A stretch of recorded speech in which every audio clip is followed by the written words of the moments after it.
आयुर्वेद एक महान ग्रंथ है जिसका नाम चरक संहिता है।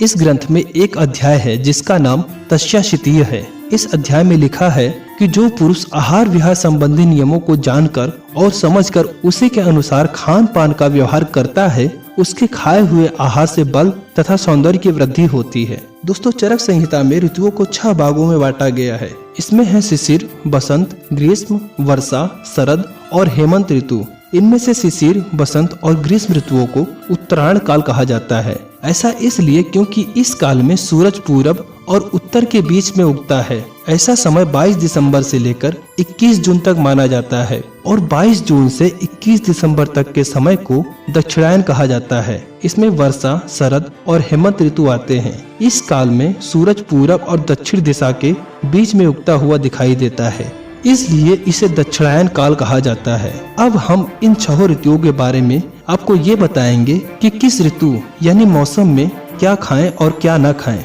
शिशिर ऋतु, जनवरी से फरवरी का महीना। दोस्तों, इस काल में कोहरा धीरे धीरे छटने लगता है और ठंडी हवाएं चलने लगती हैं, जिस वजह से कमजोर लोगों का बल कम होने लगता है और उनको ठंड बहुत लगती है।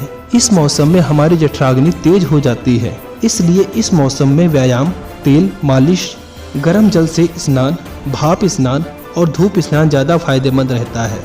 इस मौसम में जब भूख लगे तो दूध, काजू, बादाम, उड़द, मूंगफली, चना, गाजर का हलवा, अश्वगंधा और शतावरी का सेवन करना चाहिए। अगर इस मौसम में व्यक्ति का खान पान सही रहता है तो गर्मी के मौसम में उसका शरीर कमजोर नहीं होता। बसंत ऋतु, मार्च से अप्रैल का महीना। दोस्तों, इस ऋतु में जमा हुआ कफ सूर्य की गर्मी से और तेज हवाओं की वजह से पिघलकर शरीर में फैल जाता है और रक्त को दूषित करता है, जिससे कई प्रकार के इन्फेक्शन जैसे त्वचा रोग, खांसी, जुकाम और बुखार ये सब रोग बहुत तेजी से फैलते हैं। इसलिए बसंत ऋतु में कफ शोधन के लिए कमर तक गर्म ठंडा स्नान, फलों का ज्यादा सेवन और उपवास करना चाहिए। साथ ही साथ मालिश करना, थोड़ा कम भोजन करना, बाग बगीचों की सैर करना, ये सब बहुत फायदेमंद होते हैं। इस ऋतु में छिलके सही सब्जियां, दालें, अदरक, शहद, हल्दी, नीम और तुलसी के पत्तों का सेवन आपकी इम्यूनिटी को मजबूत और आपको स्वस्थ बनाए रखता है।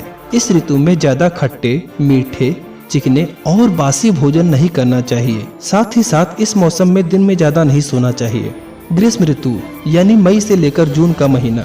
दोस्तों, इस ऋतु में सूर्य की किरणें बहुत तेज और गर्म होती हैं, जिससे पूरी धरती और आपके शरीर में पानी की कमी हो जाती है। इसलिए इस मौसम में सुबह के समय नंगे पैर घूमना या दौड़ना, ठंडी पानी से नहाना, दिन में ठंडी जगह पर और रात को छत या खुले आसमान के नीचे सोना बहुत ज्यादा लाभदायक होता है। ऐसा करने से शरीर स्वस्थ और ताकतवर बनता है।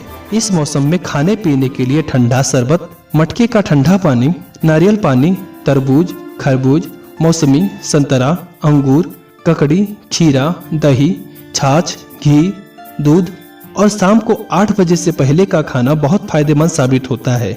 इस मौसम में गर्मी की वजह से शरीर में कमजोरी आ जाती है, इसलिए कमजोर और दुबले पतले लोगों को इस मौसम में ज्यादा मेहनत और एक्सरसाइज नहीं करना चाहिए। जिनको मोटापा कम करना हो वो लोग सुबह खाली पेट इस मौसम में एक्सरसाइज कर सकते हैं।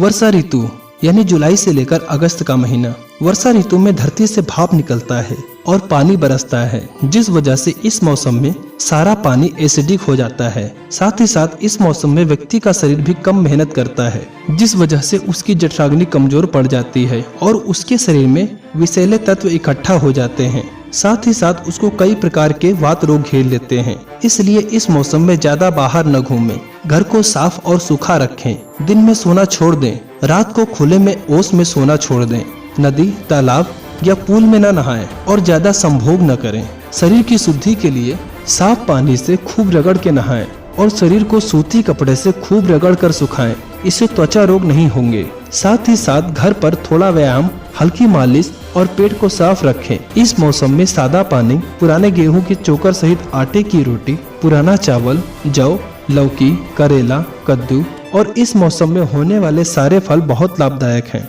इस ऋतु में रात का रखा हुआ खाना, ज्यादा देरी का खाना, ठंडा खाना और तले भुने भोजन ज्यादा नहीं करना चाहिए। साथ ही साथ इस मौसम में ज्यादा हरी साग और सब्जियों का सेवन भी नहीं करना चाहिए। शरद ऋतु यानी सितंबर से लेकर अक्टूबर का महीना। वर्षा ऋतु के कारण जब व्यक्ति के शरीर का तापमान थोड़ा सामान्य हो जाता है, तब इस शरद ऋतु में सूरज की तेज धूप से जमा हुआ पित्त विषैला हो जाता है और शरीर में पित्त का प्रकोप बढ़ जाता है। इसलिए इस मौसम में ज्यादा ठंडे, मीठे और ज्यादा कड़वे पदार्थों का सेवन नहीं करना चाहिए। इस मौसम में धूप स्नान, शरीर की मालिश और व्यायाम करना बहुत लाभदायक होता है। इस ऋतु में खाने के लिए आंवला, मुनक्का, अंजीर, किशमिश, दूध, अंकुरित अनाज, मौसमी फल आदि का प्रयोग बहुत फायदेमंद साबित होता है।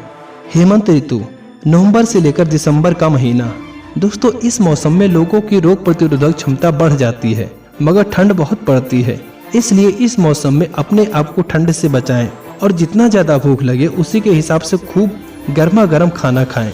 इस मौसम में ताकतवर पदार्थों का सेवन करके व्यायाम करने से शरीर ताकतवर और मोटा होता है। जो लोग मोटा होना चाहते हैं उनके लिए यह मौसम बहुत अच्छा है। अगर इस मौसम में घी, उड़द की दाल, दूध, आलू, अश्वगंधा और शिलाजीत का सेवन सही मात्रा में करके संभोग किया जाए तो संभोग में बहुत आनंद आता है और कमजोरी भी नहीं होती।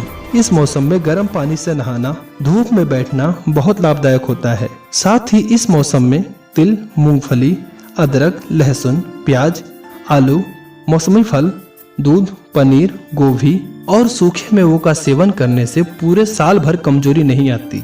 जिन लोगों की इच्छा है कि वो पूरे साल भर बीमार न हो, वो इस मौसम में खूब व्यायाम करें और पौष्टिक तथा गर्म भोजन का ज्यादा सेवन करें। साथ ही अपने आप को ठंड से बचा कर रखें। अगर ठंड लग जाए तो भुने हुए नए आलू खूब खाएं और खाने के आधा घंटे बाद गर्म पानी पिएं। दोस्तों, ये थी सभी मौसमों के बारे में जानकारी और खान पान का ज्ञान। अगर आप इन नियमों का पालन करेंगे तो आप पूरे साल निरोग रहेंगे। इसी के साथ आशा करते हैं दोस्तों कि ये वीडियो आपके जीवन में लाभदायक साबित होगा। अगर कोई सवाल या सुझाव हो तो हमें कमेंट करें, वीडियो को लाइक तथा शेयर करें। साथ ही साथ हमारे चैनल को सब्सक्राइब करना न भूलें। धन्यवाद।